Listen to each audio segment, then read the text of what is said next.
This is awesome. Let's be civil. Everybody be not on the sidewalk. Everybody must be in the street. Behind the sun. When young people get serious about serious while they're still young, history trains. If we think again about his legacy, we really celebrate Martin Luther King Jr. as the author and the one who introduced the Occupy movement to the political culture of these United States of America.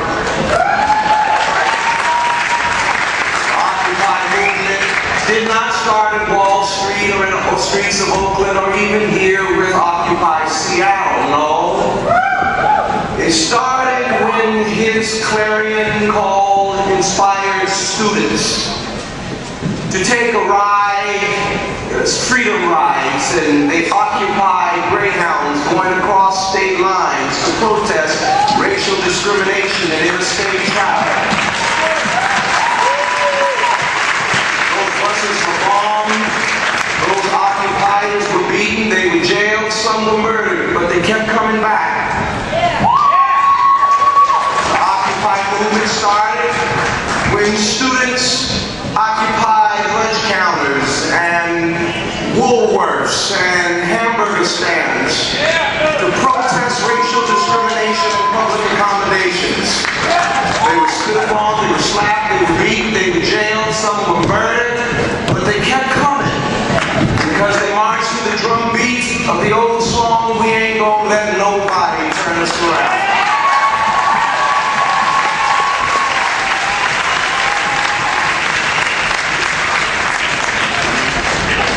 And so we celebrate the man who introduced us to the various tactics, the rallies, the sit-ins, the marches, the boycotts, which were the tactics of the strategies of nonviolent direct action, non-cooperation with evil. Took the teachings of Henry David Thoreau, lifted them up off the paper, refined what had been modeled by Mahatma Gandhi, infused with the teachings of Leo Tolstoy in imperialist Russia, and gave it its finest expression in the streets of the United States of America.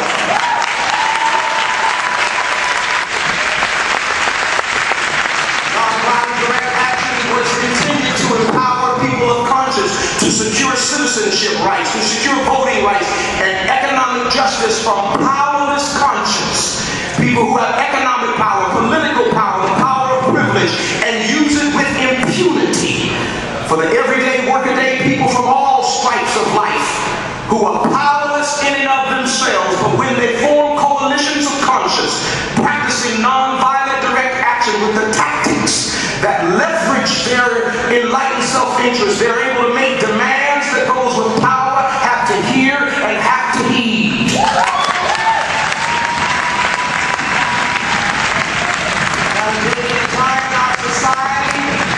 When there are people who have the unmitigated gall and unapologetic audacity to think that they can occupy the White House, the people's house, and yet tell the people, if you are not rich, blame yourself.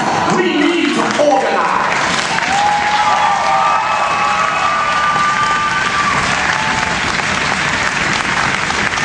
At a time when people running, we call our commander-in-chief, our CEO, our leading citizen, have the nerve to tell us that if you want to raise your voice and question how they even made their millions, do it in a quiet room. But that you are engaging in the politics of envy. There is no shame in their shameless exploitation of the very citizenry that they want to call themselves the representative of. And so today we revisit the legacy of a man who taught people of conscience we do not have to be powerless in the face of the consciousness powers that manipulate our lives. Now let me say this to the young people here in the crowd. That we see in the life of Martin Luther King Jr. and the entire era that he represented. One of the subtexts of that great chapter out of the American narrative is that history changes when young people get serious about serious things while they're still young.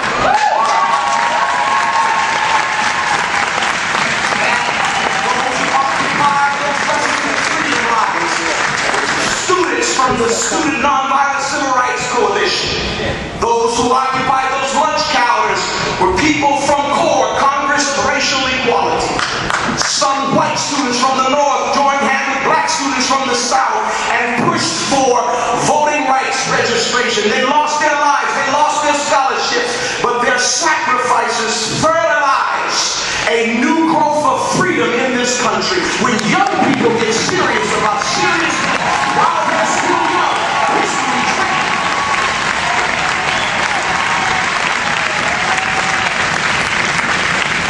Joan of Arc was 16 years old when she first led the armies of France against Britain in the 100 Years of War. And she was 19 when she was burned at the stake after 7 successful military campaigns.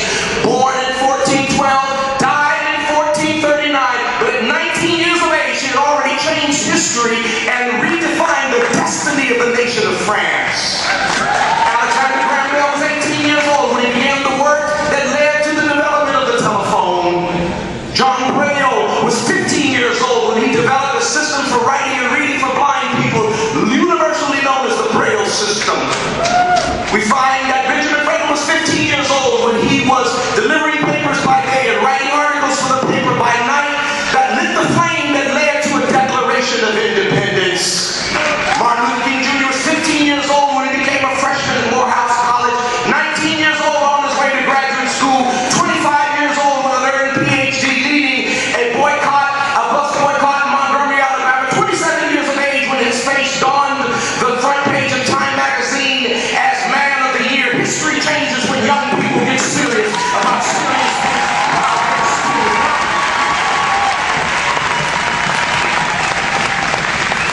on occasion, there are individuals that stand out amongst everyone else.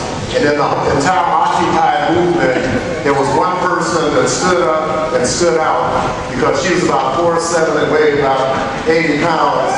And you might recall the lady was on the news around the world and had some people downtown apologizing to Dorli, Rainey.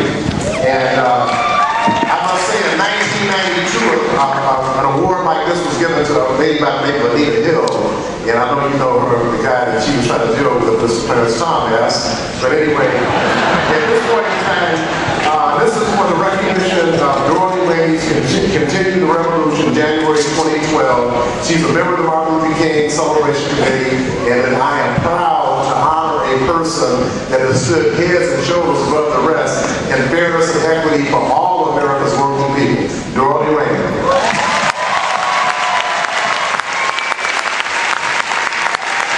Hello, I'm Henry, representing You Speak Seattle.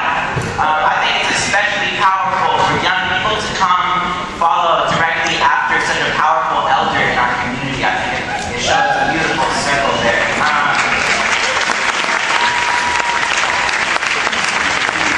I want to say that a huge power of You Speaks is that we show the world that youth have power and that youth have a voice in an environment where we are so often silenced and told we don't have an opinion, told we don't have a voice. I think a lot of people can speak to that experience here in the room.